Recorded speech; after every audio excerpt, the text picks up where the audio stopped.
ভোটে জয়ী সরকার আগামী সংসদে 180 কার্যদিবসে সংবিধান সংস্কার পরিষদ এবং একই সঙ্গে দায়িত্ব পালন করবে। জানা গেছে, এর আগে গত 17 অক্টোবর রাজনৈতিক দলগুলো জুলাই জাতীয় সনদে সই করে। এর বাস্তবায়ন পদ্ধতি নিয়ে গত 13 নভেম্বর আদেশ জারি করেন রাষ্ট্রপতি।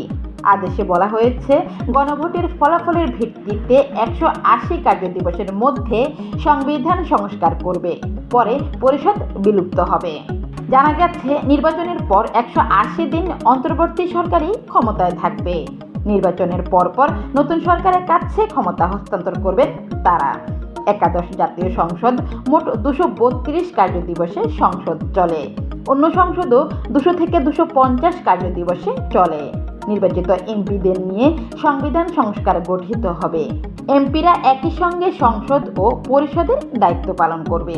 জুলাই সনদ অনুযায়ী সংসদের কার্যপ্রণালী বিধি প্রযোজ্য হওয়ায় ক্যালেন্ডারের হিসেব ধরে 6 মাস বা 180 দিন নয়, কয়েক বছরে পরিষদের 180 কার্যদিবসে পূর্ণ হতে পারে। এক অধিবেশন শেষ হওয়ার 60 দিনের মধ্যে পরবর্তী অধিবেশনে ডাকা বাধ্যতামূলক। জানা গেছে, 12 ফেব্রুয়ারি নির্বাচনের ফল প্রকাশের পরপর নবনির্বাচিত এমপিরা শপথ নেবেন। এরপরই নতুন সরকার গঠিত হবে। চ্যানেল D24 সাথে থাকার জন্য ধন্যবাদ।